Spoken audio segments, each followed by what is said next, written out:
On New Year's morning, 1 minute after midnight in 1996, 112 lights were turned on the Owensboro Blue Bridge.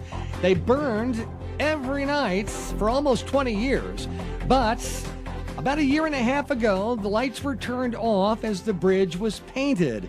They're still off, even though the bridge has been painted, and it's been a year and a half. What's the future of the lights on the bridge here in Owensboro? Well, the mayor and city commission say they support turning the lights back on. In fact, they're looking at having a survey done to see if instead of white lights, that new LED lights be put on top of the bridge, and they could change color. They could all be red on Valentine's Day or green on St. Patrick's Day or just white during the other times. It's a dramatic sight that no one at the Hampton Inn and no one at the convention center has ever seen, because the lights were turned off well before those buildings were complete. Well, it's been called our front porch light, and they're still turned off. What's going to happen? Well, we're talking to Michael Kimmel today, who is the deputy director of the Louisville Waterfront Development Corporation.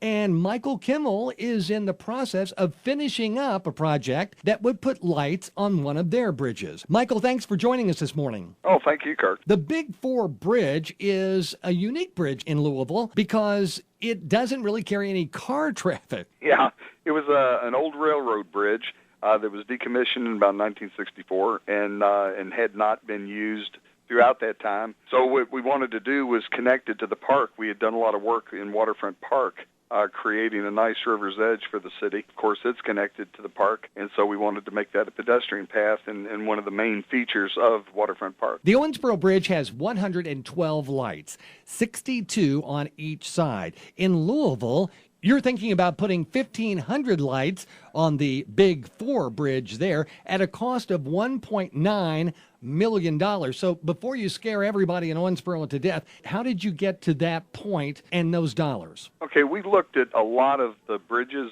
in the country that had been lit. We also had the occasion to be in Istanbul and saw the Bosphorus Bridge.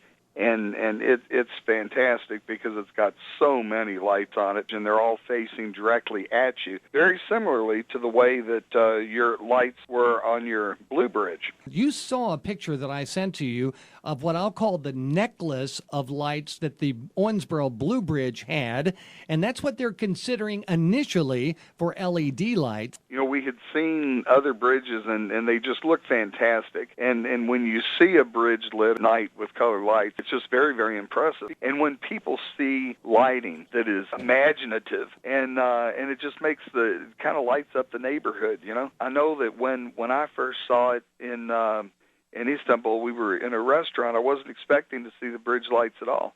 And we were eating at this rooftop restaurant, and I looked over somebody's shoulder, and there was this beautiful rainbow color, and they had just turned on the lights to the Bosphorus Bridge. And I was mesmerized by it and just sat there and watched it. And we weren't even that close to it. We were miles away. But it was just so intriguing and just imaginative, and it just makes you look at it. And that's the kind of fun image we wanted to give the residents of Louisville. And how is it funded? Most of it is private funding. Most of the money comes from donors in the area here. There's $100,000 the city put up. We're talking to Michael Kimmel, the Deputy Director and Vice President of the Louisville Waterfront Development Corporation. They are lighting their Big Four pedestrian bridge with 1,500 LED lights at a cost of almost $2 million.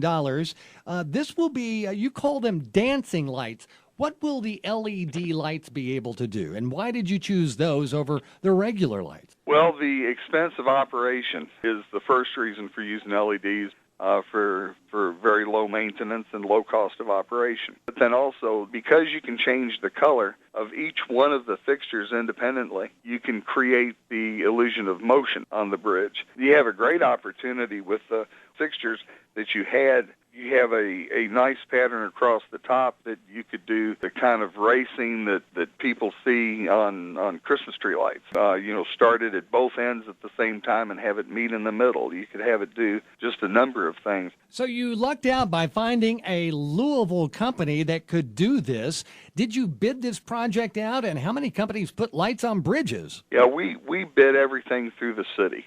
And so the city of Louisville operated the bid process for us. We had about 5 bidders who came to the pre-bid meeting, and then 3 actually bid on it. Not only do you not want to have to go up and change a bulb every now and then, but also operating an LED bulb is probably the equivalent of only a 150-watt bulb normally. That's exactly right. And their track record for longevity is much better than the 150-watt light bulb. Michael, the bid process and study is going to take place in just a couple of weeks. What advice would you give the city of Owensboro as they approach this challenge of relighting the bridge? To know exactly what you've got there is going to be very important. But I would talk with a lot of different firms and folks who have done this. But after you get the design that you want, after you decide, okay, this is what we want to do, we want to continue with our necklace, we want to light up the diamonds, you need to take that to the regulators and make sure that everything's fine. The biggest regulator in this particular case